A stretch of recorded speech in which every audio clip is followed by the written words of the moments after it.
Welcome, Governor Schwarzenegger. Welcome, Mr. Blair. My name is Hannelore Veit, and it is my pleasure and it is my honor to moderate the first panel of the day. We have heard it this morning, we live in times of multiple crises. The climate crisis is a crisis that touches everyone and everywhere. What kind of leadership do we need to find solutions? How can we unite in actions?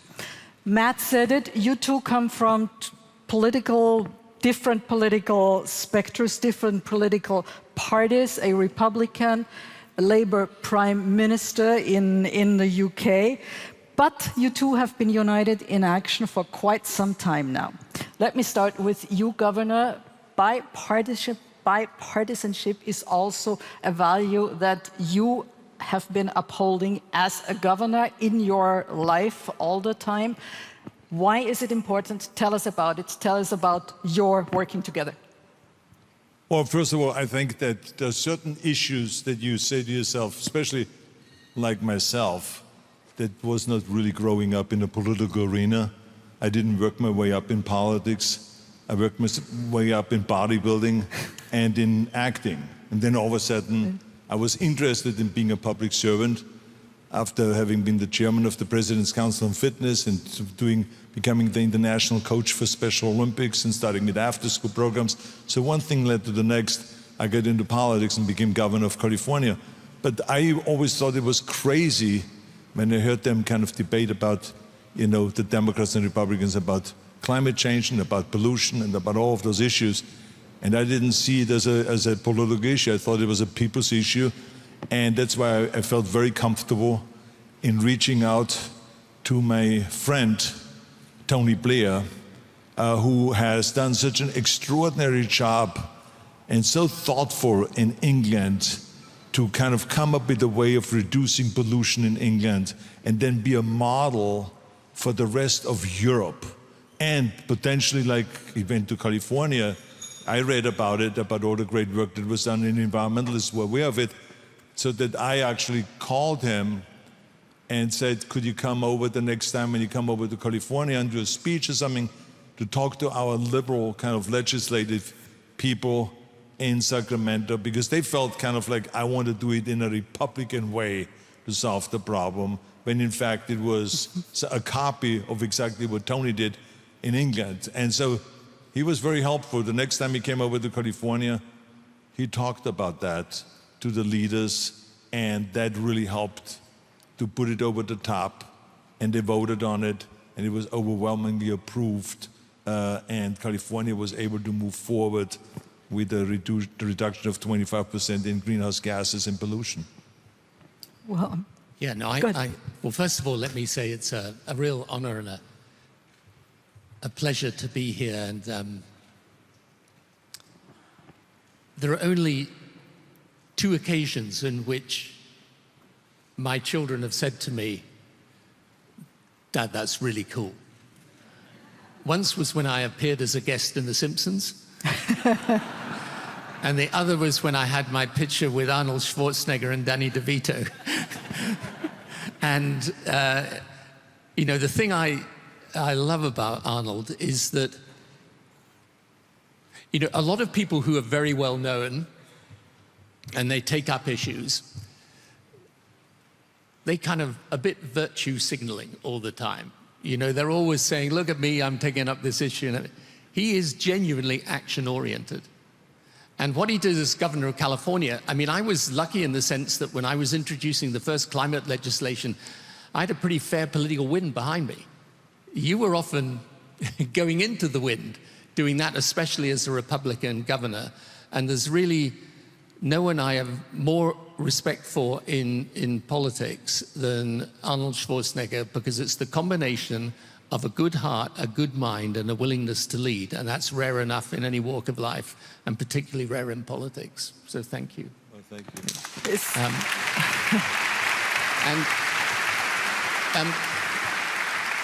This concept of unite in action is also really important to me. You see, if you want to carry this debate, because it's a huge problem. It's a huge global problem, climate change.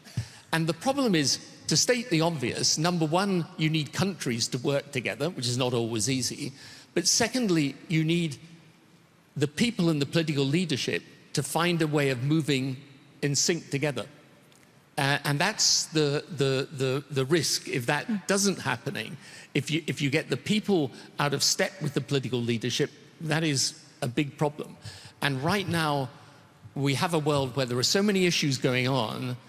You know, the challenge is to show people this climate issue is still not merely very serious, because I think people understand that, but that there are real practical solutions that can make a difference. And, you know, yes, we'll adapt and adjust as we go, but we cannot afford not to act on this issue.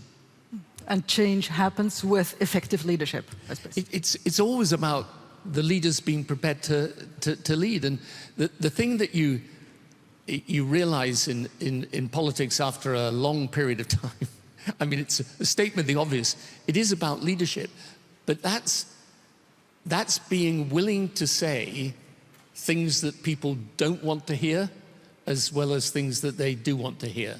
Because, you know, I always say to people, the first test of leadership is whether you're prepared to get up in front of your own side and say things that make them feel uncomfortable. Because anyone can get up and tell them what they want to hear. So this is why leadership is about that quality, but it's also, and here's the thing that's so important with climate change, you've got to have solutions that work. You know, where people say, you're not asking me to sacrifice my economy in order to improve the climate. Here's a way we improve the economy by meeting the challenge of climate. And this is, I think, the challenge now. Let me just follow up with a question on a report that has been published by your institute, the Tony Blair Institute for Global Change. It's called The Climate Paradox, Why We Need to Reset Action on Climate Change. It has drawn a lot of media attention and also criticism. In your foreword, you say that any strategy based on either phasing out fossil fuels in the short term or limiting consumption is a strategy doomed to fail.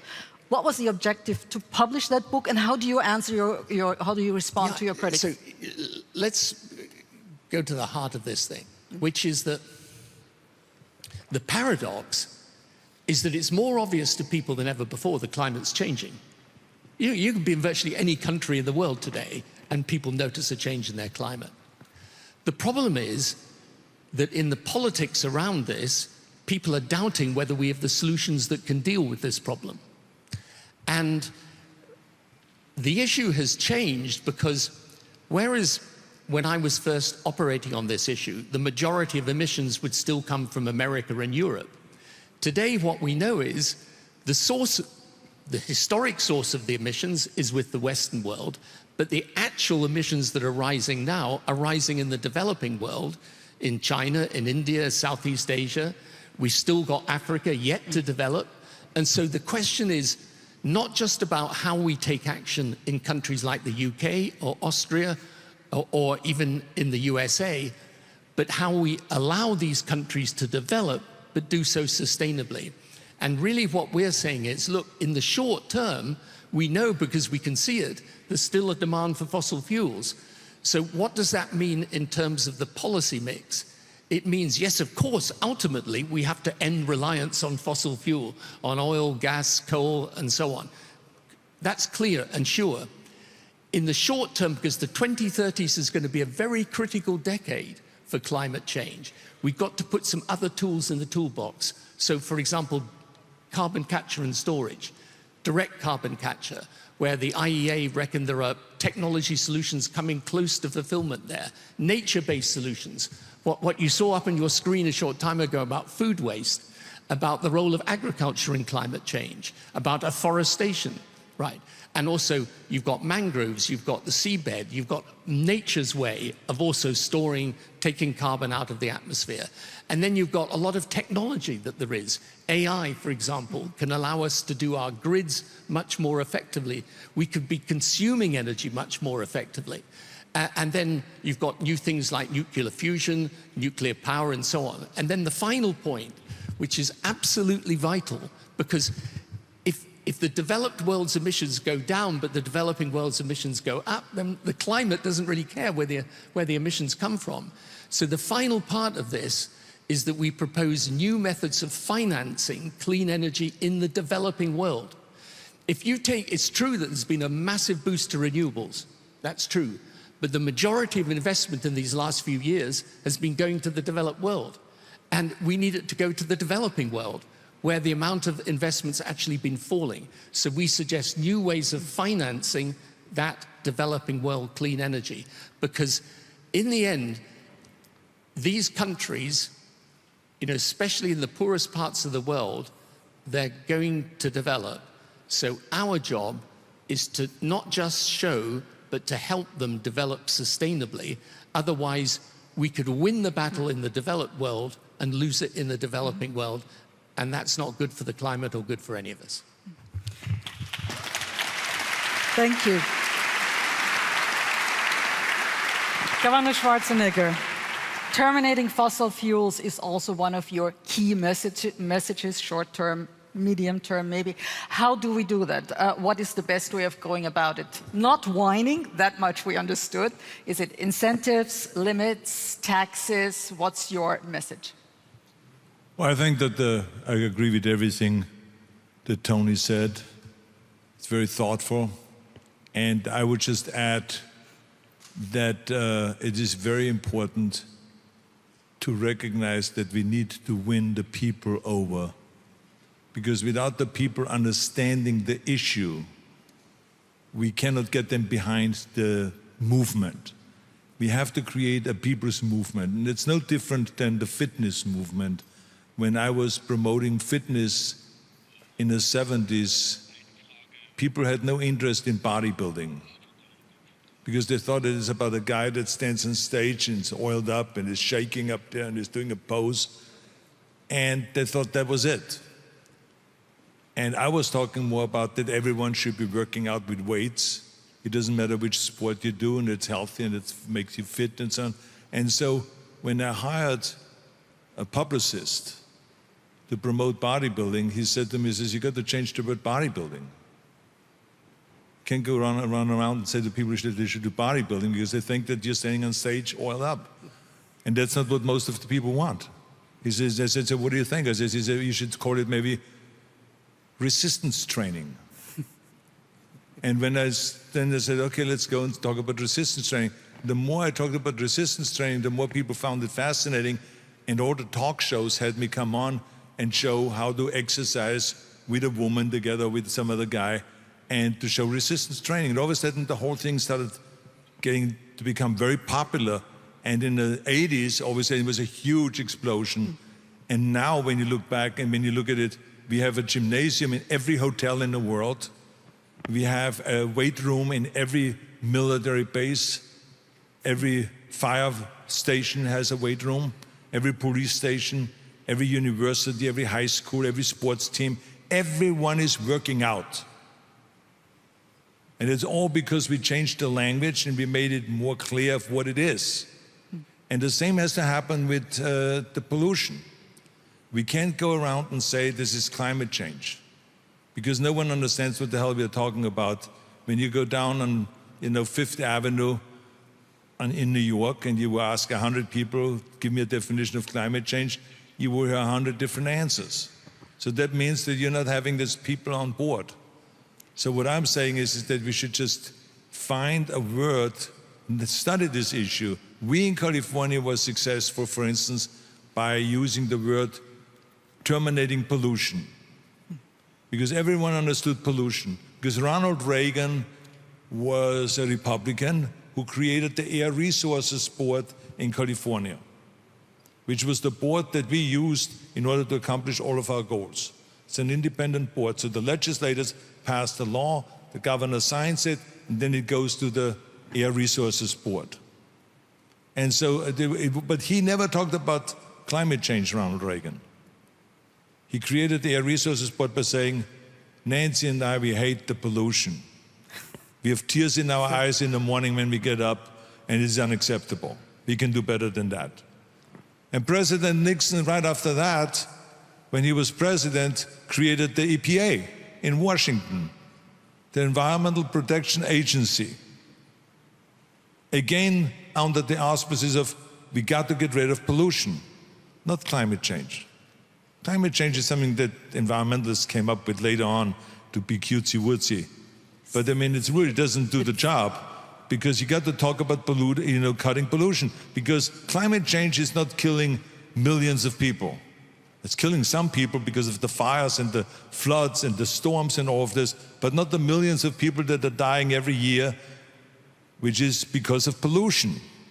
So we have to learn how to So communicate this the right is way. why it is important for everyone to communicate and to talk about we got to go and get rid of pollution, rather than talking about climate change and the climate this. I mean, I heard the President of the United States, going on and give a speech, the State of the Union address. It was Biden, and he says, let me talk a little bit about climate. Let me talk a little bit about climate. What are you talking about? Why not just say, let me talk a little bit about how we have to reduce pollution, and talk about pollution? That's the enemy. Climate, let's talk about climate? That's the wrong communication. The people in the White House that are writing his speech should be fired immediately for not doing the research. To say to have a president spend 5 minutes on talking about climate, the world is listening, this is the best kind of exposure you can get, rather than talking about pollution. Fossil fuels cause pollution. We got to go and switch out fossil fuels with renewable energy so that we can breathe. And we in California showed a commercial to the people on television. It was of a child, which was given to us by the American Lung Association, of a child with an inhaler.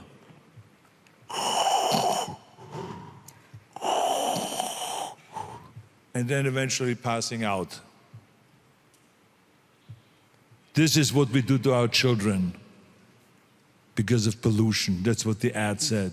I tell you, the numbers changed immediately, and everything from then on that I wanted, that people voted for it. So this is what I'm talking about. We got to go and think about the communication rather than the technical aspect alone. Technical aspect is very important, but we got to also talk about how do we communicate. How to get it across to the people. We've just got very little time here, but I'd like to talk about, you're a great communicator. I'd like to talk about your recent book on leadership, which has come out last year. It has now also come out in German. Why did you write it, and what would you recommend to today's political leaders? Just before I answer, I can't resist. I mean, Arnold's absolutely right. It's got to be a people's issue. And when he was talking about when he started with the bodybuilding, I remember sitting with my wife watching one of the films. Was maybe Conan? Is it? Which is the one? Yeah, Conan, maybe. Yeah, Conan, Yeah. maybe. And my wife's looking at the screen. She says, "You've got to look more like that," she says. So I take his advice. Right, I'm getting in the gym. About 2 weeks later, I say, "Okay, darling, come on." She says, "You got to get back in there again." So I'm afraid I never ended up looking like you, but it's yeah, you can't get everything in life. Yeah. Now I wrote the book on leadership so that other people profit from my mistakes. I always think, you learn more from your mistakes than you ever do from your successes. And one of the things which is relevant to this issue is it's a great thing to be an activist on an issue. But the question is when you can turn the activism, the campaigning, into the practical policy solution. And if there's any lesson for today's leader on the climate issue, it is, in the end, you've got to go deep to be able to get the solutions that are really going to work. And you've got to understand that ultimately, leadership, and I say this in the book, and it's a very strange thing to say. When I said this first, people thought, I don't know, he's talking about being out of office too long. I said, the job of a leader in a democracy is not to give people what they want. Feel like, what do you mean it's not to give people what they want? And I say, no, the job of a leader in a democracy is to ask what people need and then persuade them that it is what they want, right? And in the end, people do want a pollution-free world. They want that. And the job of the leader is to persuade them that what they want can be achieved also by what they need, which are the practical policy solutions to get there. And that we're not asking people to go and sacrifice their lives. We're actually asking people to come together in pursuit of a solution that will change their lives and change their lives for the better. And there's one other thing that I learned all my political life, which is in the end, today, it doesn't matter how big your country is, how powerful your country is. Ultimately, there are problems that the world has got to solve together. So whatever the geopolitical differences, whatever the disputes are, whatever the differences of ideology and ideas and leadership and tensions, in the end, on some issues, the world has to work together. And this is an issue where we have to ensure that those big major countries that are coming up through the developing world are in dialogue with the major countries in the developed world.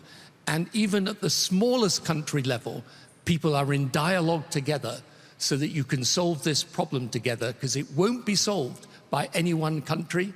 It's got to be solved by people uniting in action. And the reason why this conference is so important is because the basic message, which is to unite in action, carries the two essential elements for success: unity and doing rather than saying. Thank you. Thank you very much. That's wonderful final words. Fascinating to listen to you. I could go on forever, but we are running out of time. Thank you so much, and a big round of applause. Thank you very much.